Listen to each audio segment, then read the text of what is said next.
Y bueno, ¿por qué es importante hablar del maíz? Porque el maíz fue uno de los principales frutos que alimentaron a nuestra población y que actualmente nos siguen alimentando a nosotros como mestizos. Como ya lo vimos en la secuencia 13, ¿recuerdan? A la secuencia 12, tenemos múltiples representaciones de maíz que va desde los tamales, quesadillas, tacos, sopes, guaraches, ¿qué más? No sé, tlacoyos, tlayudas, etcétera. Entonces tenemos múltiples representaciones del maíz, por eso es muy importante hablar del maíz y enseguida vamos a responder también. ¿Por qué?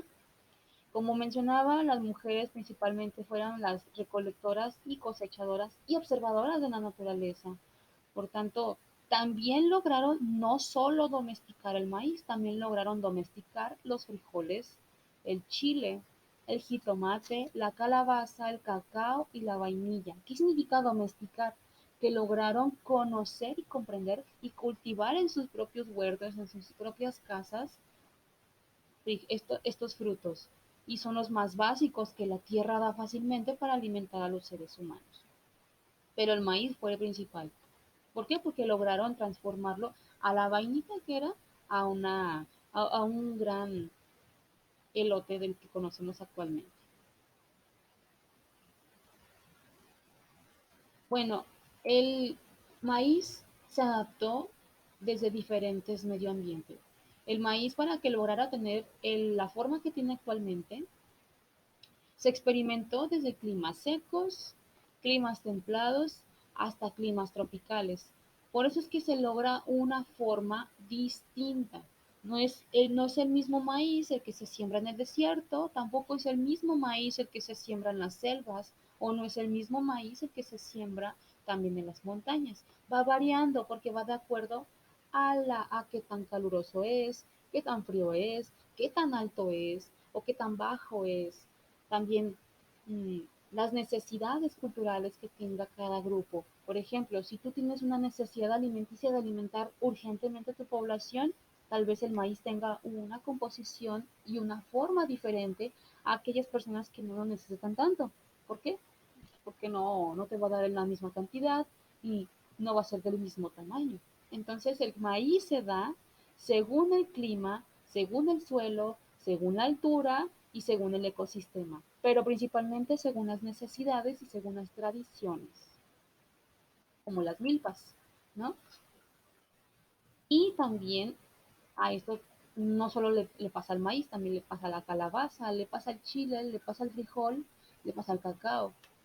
Entonces, estas semillas se domesticaron para adaptarlas a estos climas y que se puedan dar y alimentar a la gente que vive en el desierto, que vive en las selvas o que vive en las montañas.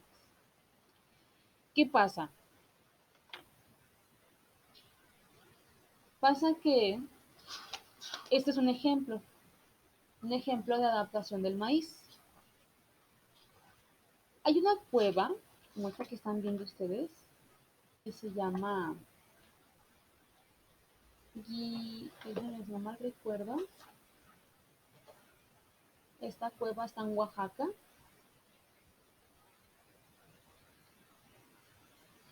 y aquí es actualmente declarada Patrimonio de la Humanidad y esta cueva se llama Gila Naquis. Gila Naquis actualmente es Patrimonio de la Humanidad. Allí habitaron los primeros zapotecas en Oaxaca. Esta cueva está en Oaxaca. ¿Y qué tiene de especial esta cueva en Oaxaca? Esta información que les estoy dando está en la página 123 de su libro. ¿Y qué tiene de especial esta cueva? Esta cueva estaba en las zonas más altas, más montañosas de Oaxaca. Es decir, que mientras más montañoso, más frío hace. ¿Por qué? Porque estás muy cerca de las nubes. Y se logró experimentar con el maíz en la antigüedad y se obtuvo el resultado de este maíz.